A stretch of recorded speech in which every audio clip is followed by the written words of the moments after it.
بے حساب گناہ ہیں. یہ دو چار تو میں خالی ذرا اپنا ذہن چلے اس واسطے سنا رہا. ہم لوگوں کو اندازہ نہیں ہے کہ ہمارے گناہوں کی وجہ سے کیا ہو رہا. ایک بزرگ نے دیکھا خواب میں کہ نبی رحمت صلی اللہ علیہ وآلہ وسلم قبر مبارک میں بے چین اور بے قرار ہیں. وجہ پوچھی گئی تو بتلایا کہ امت کے برے حال کی وجہ سے نبی کریم صلی اللہ علیہ وسلم مضطرب اور بے قرار ہیں. تو ہمارے گناہ ہماری ہی آخرت کو نہیں برباد کر رہے، اللہ کے حبیب صلی اللہ علیہ وسلم کی دلوں کی تکلیف کا سبب ہے.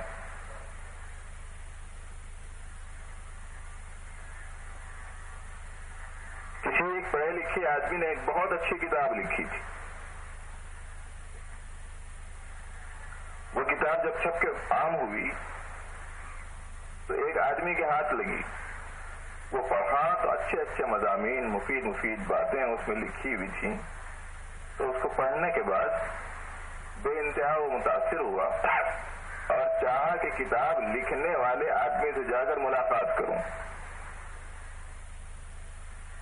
اب ان کی تلاش میں نکلا، وطن پہنچا، ان کے لوگوں سے معلوم کیا فلانے صاحب کہاں ہیں. ان کے گھر گیا تو معلوم یہ ہوا کہ وہ حجام کے پاس گئے ہوئے ہیں. تو یہ ملاقات کے بعد سے حجام کے پاس چلا گیا. تو وہاں جا کے دیکھا کہ وہ کتاب لکھنے والے صاحب اپنی داڑھی مونڈ رہے ہیں. تو حیرت میں پڑ گیا کہ کتاب اتنی شاندار اور حال اتنا برا. فوراً ہی کہا کہ ارے مولوی ہو کر بال کاٹتے ہیں اور داڑھی تراشتے ہیں، یہ کہا اس نے. تو وہ پڑھا لکھا آدمی تھا. اس نے اسی حال میں کہا ہاں بال تو کاٹتا ہوں لیکن کسی کا دل نہیں دکھاتا. بال تو کاٹتا ہوں لیکن کسی کا دل نہیں دکھاتا. یہ کتاب لکھنے والے صاحب نے کہا.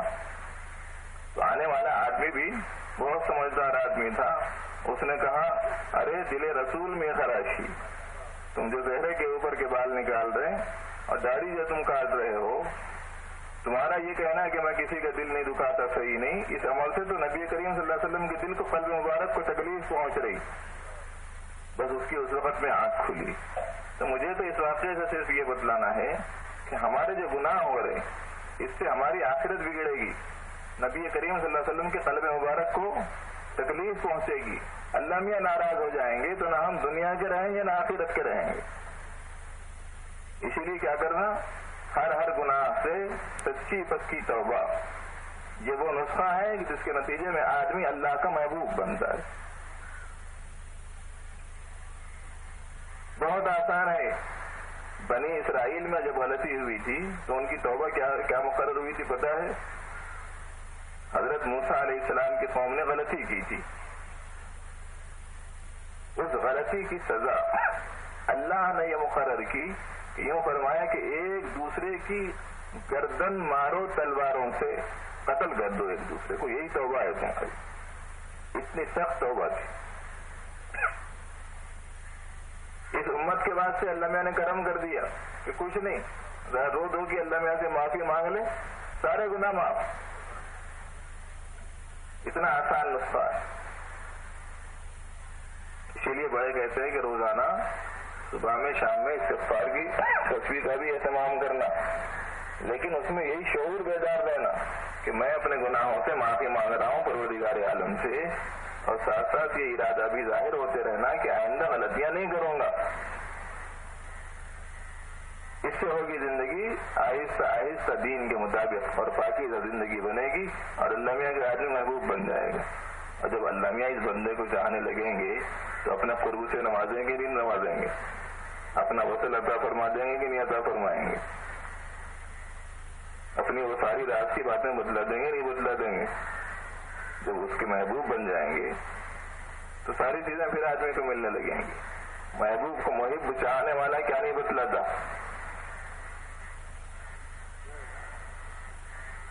اور دوسرا نسخہ کیا ہے اللہ کے محبوب بننے کا؟ پاکیزہ رہنا، پاک رہنا. پاک کیسے پاک رہنا؟ ناپاکیوں سے.